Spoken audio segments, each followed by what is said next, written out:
Salam, salam sejahtera, salam jumpa kembali bersama saya dengan Pendeta Melki Rais dalam program Living Truth, Kebenaran yang Hidup.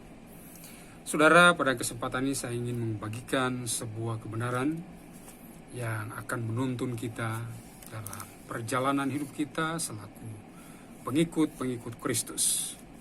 Sebelumnya, saya mengajak saudara untuk berdoa terlebih dahulu. Mari kita berdoa. Allah Bapa di sorga, Tuhan Yesus Kristus dan Roh Kudus, penghibur penuntun kami, saat ini kami hendak menerima firman-Mu. Tolong kami dan berkati kami. Kiranya firman yang kami terima memerdekakan kami, memberkati kami, dan menguatkan kami. Ini doa ucapan syukur kami, dalam nama Yesus kami berdoa. Haleluya. Amin. Saudara, satu bagian firman Tuhan yang akan saya bagikan kepada kita hari ini adalah terdapat dalam Matius pasal 5 ayat yang kelima. Demikian firman Tuhan. Yesus berkata, "Berbahagialah orang yang lemah lembut karena mereka akan memiliki bumi." Sekali lagi saya ucapkan kalimat ini. Matius pasal 5 ayat yang kelima. Demikian firman Tuhan. "Berbahagialah orang yang lemah lembut karena mereka akan memiliki bumi." Saudara, ini adalah ucapan Yesus yang ketiga tatkala ia berkhotbah di bukit. Yang kita kenal ucapan-ucapan Yesus sebagai ucapan bahagia tatkala ia menyampaikan khotbah atau pengajarannya kepada orang banyak dan terlebih khusus kepada para murid-muridnya saat itu. Saudaraku yang diberkati Tuhan, ada dua kata penting yang harus kita pahami dalam teks bacaan kita hari ini. Ketika membaca ayat yang berbunyi, "Berbahagialah orang yang lemah lembut karena mereka akan memiliki bumi." Maka fokus kita terarah pada dua kata. Yang pertama, kata lemah lembut, dan yang kedua, mereka akan memiliki bumi. Saudara-saudara yang diberkati Tuhan, ketika kita mendengar kata atau frasa istilah lemah lembut, umumnya saudara-saudara kita berasumsi, kita mencoba menerjemahkan kata tersebut menurut selera kita, menurut pemahaman kita sendiri, ya. Yakni orang yang lemah lembut berarti orang itu lemah gemulai, tak berdaya, dan lain sebagainya yang terkait dengan kata lemah lembut. Ternyata saudara-saudara, kata lemah lembut tidak sesederhana itu. Ketika Yesus mengucapkan kalimat "berbahagialah orang yang lemah lembut", maka tendensinya, arahnya bukan ke sana. Itulah sebabnya saudara-saudara, pada kesempatan ini saya sebagai hamba Tuhan terpanggil untuk menyampaikan, mengajarkan apa yang sebenarnya sesuai dengan kata-kata Yesus. Harus kita pahami bersama ketika Yesus mengucapkan kata-katanya tatkala ia mengajar, ia berkhotbah di hadapan orang banyak, maka ada kata-kata atau pernyataan Tuhan Yesus yang harus kita pahami, yang harus kita tangkap. Harus juga diartikan dan dimaknai menurut arti dari kata Yesus itu sendiri, bukan menurut arti kata kita. Itu sebabnya saudara-saudara, pada kesempatan ini saya ingin mengajak saudara untuk menyelami apa makna dari kata lemah lembut. Ada sebuah pernyataan yang tertulis dalam bahasa Inggris yang bunyinya seperti ini. Meekness is not weakness. Sekali lagi saya ucapkan, meekness is not weakness. Yang artinya, kelemah lembutan bukanlah suatu kelemahan. Kelembutan itu bukanlah sebuah kelemahan, Bapak Ibu Saudara yang diberkati Tuhan. Karena itu penting kita harus pahami, sebagai orang-orang percaya, sebagai murid-murid Kristus, harus memahami apa makna kata lemah lembut itu sendiri. Saya menemukan ada dua arti dari kata lemah lembut ini. Izinkan saya untuk mengulas kata lemah lembut di sini dari dasar kata teks aslinya. Karena umumnya Injil Matius, Markus, Lukas, dan Yohanes dan beberapa surat-surat perjanjian baru itu ditulis dalam bahasa Yunani koine, Maka mau tidak mau, ketika kita mencari makna atau arti kata dari sebuah kata yang terdapat dalam sebuah teks kitab suci, maka kita harus memeriksa atau menelitinya dalam teks aslinya. Teks asli dari kata lemah lembut di sini, saudara-saudara, tertulis dalam bahasa Yunani menggunakan kata praus. Dan praus ini, saudara-saudara, harus dilihat dari arti yang sebenarnya. Arti kata dari praus ini, saudara-saudara, oleh beberapa ahli teologi perjanjian baru menyatakan seperti ini. Pertama, praus itu terletak di antara marah yang berlebih-lebihan dan tidak pernah marah sama sekali. Jadi yang dimaksudkan orang yang praus di sini bukannya orang yang tidak pernah marah. Sekali lagi saya katakan, orang yang praus atau orang yang lemah lembut bukanlah orang yang tidak pernah marah. Itu pertama. Kedua, orang yang praus juga bukan orang yang marah terus-menerus atau marah yang berlebihan. Itu arti kata praus. Jadi saudara-saudara, dari sini kita pahami ternyata kata praus itu bukan seperti yang kita bayangkan dalam tata bahasa kita. Praus sebagai kelemahan.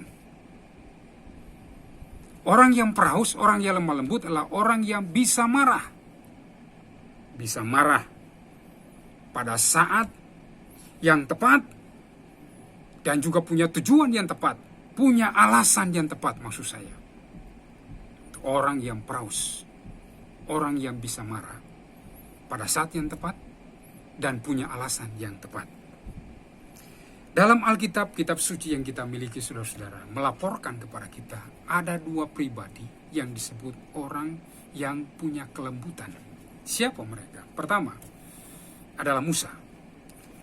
Dalam Bilangan pasal yang ke-12 ayat yang ketiga menyatakan seperti ini. Bilangan 12 ayat yang ketiga menyatakan, adapun Musa ialah seorang yang sangat lembut hatinya, lebih dari setiap manusia yang di atas muka bumi. Itu Musa. Yang kedua, dalam perjanjian baru, Matius 11 ayat yang ke-29 dan 30. Yesus berkata, belajarlah kepadaku, karena aku lemah lembut dan rendah hati. Aku lemah lembut dan rendah hati. Yesus menyebut dirinya lemah lembut. Yesus tidak bohong. Alkitab juga tidak bohong melaporkan kepada kita tentang Musa. Tetapi apakah untuk dua orang ini dapatkah kita temukan dalam kitab suci baik PL dan PB, dua orang ini tidak pernah marah? Ternyata mereka pernah marah. Hanya mereka tidak marah terus-menerus juga, tidak. Dua pribadi ini, dua contoh, dua figur tokoh Alkitab yang saya sebutkan tadi adalah orang yang pernah marah. Tetapi mereka marah pada saat yang tepat. Mereka juga marah untuk alasan dan tujuan yang tepat. Musa pernah marah tatkala bangsa Israel bersungut-sungut. Mereka tidak mentaati Tuhan, mereka tidak mendengarkan suara Tuhan. Tuhan Yesus pernah marah ketika dia melihat bait Allah diubah fungsinya menjadi sarang penyamun, terjadi jual beli, tipu menipu, terjadi persekongkolan antara tokoh-tokoh agama dan juga para pedagang yang berjualan di bait Allah. Umat Tuhan dirugikan, kasih tidak diterapkan, ketidakadilan dimunculkan di lingkungan bait Allah. Yesus marah. Alkitab berkata dia menunggang balikan meja-meja penukar-penukar uang itu dan berkata, rumahku disebut rumah doa, tapi kamu telah mengubahnya menjadi sarang penyamun. Saudara, Yesus pernah marah, Musa pernah marah, tapi mereka marah karena alasan yang tepat. Karena ada kebenaran Allah yang diinjak-injak, karena kekudusan Tuhan yang dilanggar, karena prinsip kasih yang tidak dilakukan dengan benar.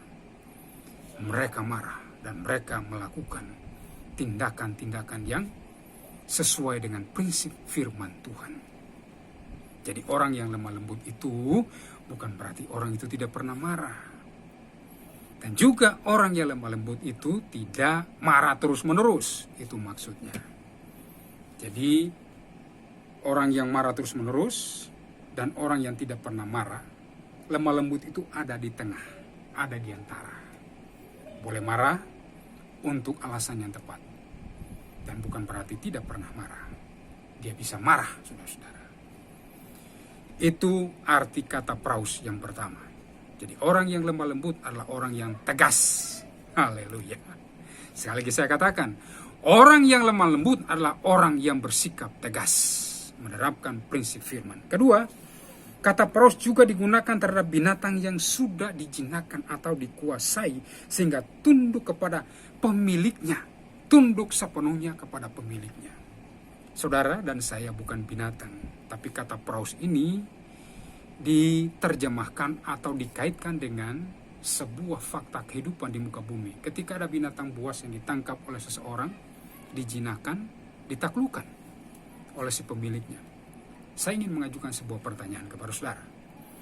Yakinkah saudara bahwa saudara adalah milik Tuhan? Amin? Amin. Jika saudara percaya, jika saudara yakin saudara adalah milik Tuhan, maka seharusnya saudara tunduk pada Tuhan, pada pengaturan roh, pada pimpinan roh, pada firman Tuhan siang dan malam. Tapi kalau saudara sering membangkang, melawan, bersikap kepala keras kepala maksud saya, kepala batu, kepala angin bahasa kami orang Maluku, maka saudara bukan orang yang lemah lembut. Orang yang lemah lembut adalah orang yang sudah ditaklukkan oleh Tuhan. Hidupnya selalu bermuara pada kemauan dan keinginan Tuhan. Dia selalu berkata, biarlah kehendakmu yang terlaksana atas hidupku. Itu orang yang lemah lembut. Yesus adalah contoh orang yang lemah lembut karena dia tunduk pada kehendak Bapa. Sampai pada titik darah penghabisan, Yesus tetap tunduk pada kehendak Bapa. Di taman Getsemani dia berdoa, ya Bapa, kalau boleh cawan ini lalu daripadaku, tapi bukan menurut kemauanku, melainkan kehendakmu saja yang jadi. Itu orang yang lemah lembut. Dan untuk orang seperti ini ada upah yang menyertai mereka. Yesus berkata, mereka akan memiliki bumi. Apa arti memiliki bumi? Arti pertama, orang itu selama hidup di muka bumi, dia pasti diberkati Tuhan. Ya, diberkati. Karena orang yang berbahagia tadi saya jelaskan adalah orang yang diberkati. Jadi ketika Yesus berkata mereka akan memiliki bumi, maka ketika mereka hidup di bumi adalah mereka menjadi orang-orang yang diberkati. Tapi ada arti yang terdalam yang kedua. Ini arti yang luar biasa. Memiliki bumi memiliki arti yang lebih dalam, yakni orang yang punya hak penuh memasuki dan mewarisi langit baru dan bumi baru yang disediakan oleh Bapa di sorga, oleh Tuhan Yesus untuk anak-anaknya yang taat dan setia.